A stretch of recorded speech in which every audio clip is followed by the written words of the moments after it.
think I'm together now. It's one of those days. It's my day off and focusing seems to be a problem today.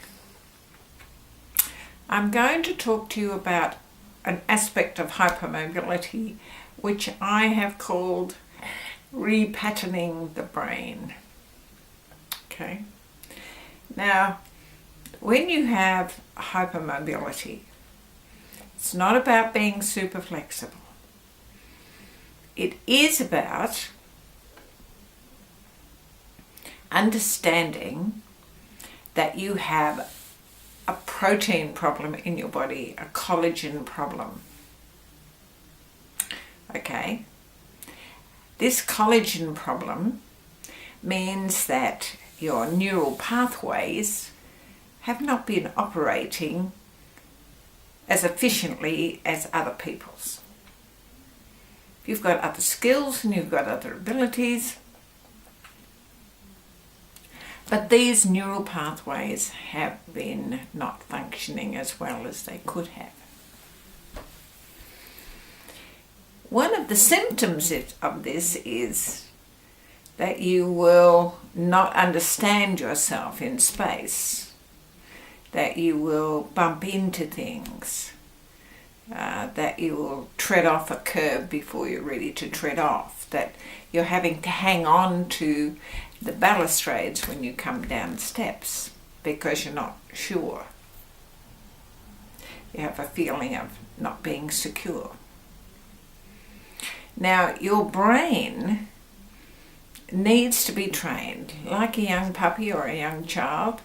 You need to apologize. You know, it thinks it knows, but it doesn't know. So you're going to have to train it. So one of the things I've found that if you bump into things, then obviously the brain at that point had lost the map. It didn't. The antennas weren't out, so you didn't know where the edge of things were. Go back, retrace your steps, walk past that place and congratulate your brain if on that occasion you didn't bump into something, and say, that's how you do it, let's do it again. Walk past the place again, notice that you haven't bumped into things. See, we can do it. You don't have to bump into things. You're doing a good job. This is how to walk past this, or this is how to walk down a step, or this is how to not drop dishes. Whatever it is, stop, go back, do it again. And thank your brain when you get it right. Notice the differences. Notice how you've done it differently. I know that you will have done it consciously and not unconsciously. So that's a big difference. Because you might have been just not thinking. I mean, it was like me when I went to the post office yesterday. I sent out a package to one of my beloved students. And when I go now, every day you go, the post office makes us do more. You know, it makes the people behind the counter do more as well. One time you could address a letter, put a stamp on it and put it there, and the post office decided where it would go and they put it into special slots. Not now. Now, the labels, if you're doing anything splendid, if you've got a package, and most of my things are packages, they have to have a special form on the front, which is in triplicate, and it has to be correct. And you can't make even one letter wrong. Anyway, I was there and I was having a lovely time, and the guy behind the counter is Chinese, and everybody that looks after us is just wonderful, and I was chatting and having a lovely time, and we were talking about hairstyles and children and all the good things in life. And I left without getting my special receipt thing, and without noticing that the Chinese guy who was attending to me had not got my email number, so although they charged me for it, he didn't pay attention and I didn't pay attention. We were just having a lovely time. So I left, and now I've just got to hope that my student gets what she is supposed to get and she gets it on time. It's the best I can think of. Now what I will have to do is do the things step by step by step, and this morning I took stuff in and I made sure that I did it step by step by step. And when I'd done it, I said thank you to the guys, I said thank you to myself, I said thank you to my brain for not getting all dithery, and I left and I sat in the car, checked that I had everything done, then I took off. You know, it's that kind of training. Now, when we send something to America, not only do I have to write things in triplicate, that long address, the post office has got to do the same thing. It's Mr. Trump not wanting terrorists to get in or something. And as I said to my Chinese friend, you know, he sort of puts all this stuff into place, but I bet you he never posts a letter. And that's about it, isn't it? But we can't deal with that. We have to deal with reality, and the reality is there's a lot of paperwork to make sure that everything happens as it should. When you're walking down the street, there's not a lot of paperwork, but there is checking to do if you're hypermobile and you fall or bump. And it's a regular part of your day, and it is a regular part of some people's day. You have to put those checks and balances into place, just like me posting a letter, because I find all those checks and balances and admin things just, let's not go there.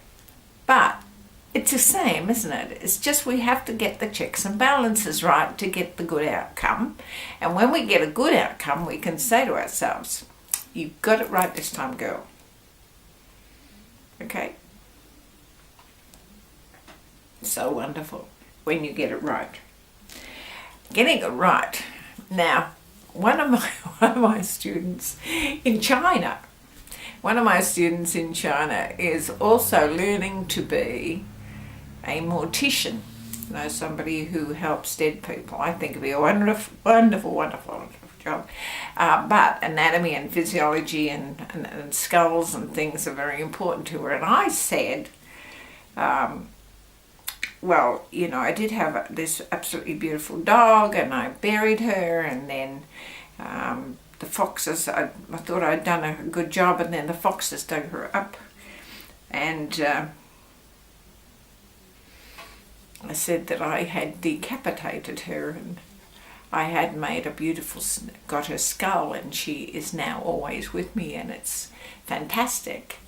And when I pressed send, I then realised what I'd said. I'd kind of indicated that I was the kind of person who dug up corpses. I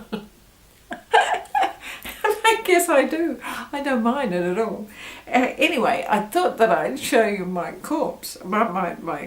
This is Cuba. This is the skull of Cuba. And see how I painted it gold. I cleaned it most beautifully. Took lots of time.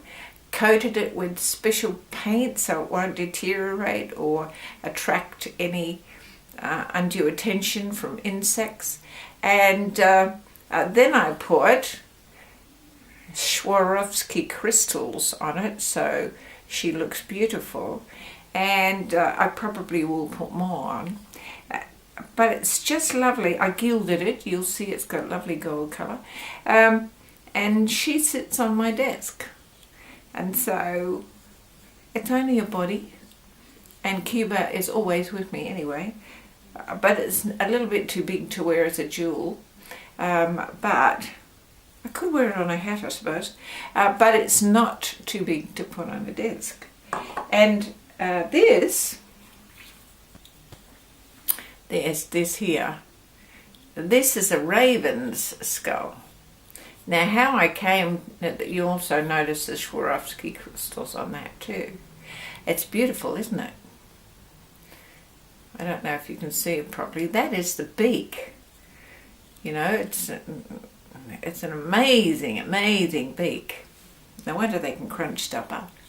How I got that is that my students give me stuff to put in my hats, and feathers are big amongst the things they give me. And one of the guys in church said, I noticed that you collect feathers. And I said, that's true.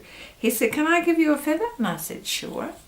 And so he gave me this head of the raven with the feathers attached. So I took the feathers off, which were quite lovely, which I've used in hats, and I'm honouring the bird by having the skull with me. So, you know, they're not easy to clean, these little ones, because you've got to use a very fine crochet hook to get all the bits when you boil them, but the result is quite lovely. And I felt very much like Julia DeVille, who makes the taxidermy jewellery, when I was doing that. But getting skulls is not easy. My son used to collect them when he was just a wee toddler, and people who were entranced with the fact that he loved that used to make sure that he had plenty.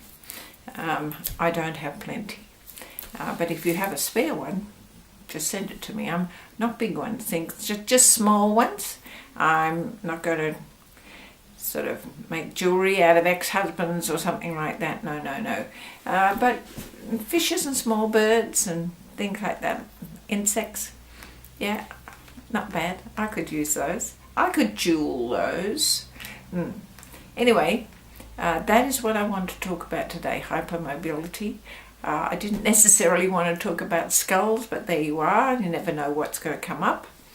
And my healing practices are getting rather wonderful, so I would really like it if you kept me in your mind. And if you wanted a healing, I do them by donation, and I'm very interested in vibrational healing. And I will do a video on that, vibrational healing using tuning forks. So anybody who's got anything and would like a healing, I do it by donation, and I would love the opportunity to help you or work with you. Right? Namaste.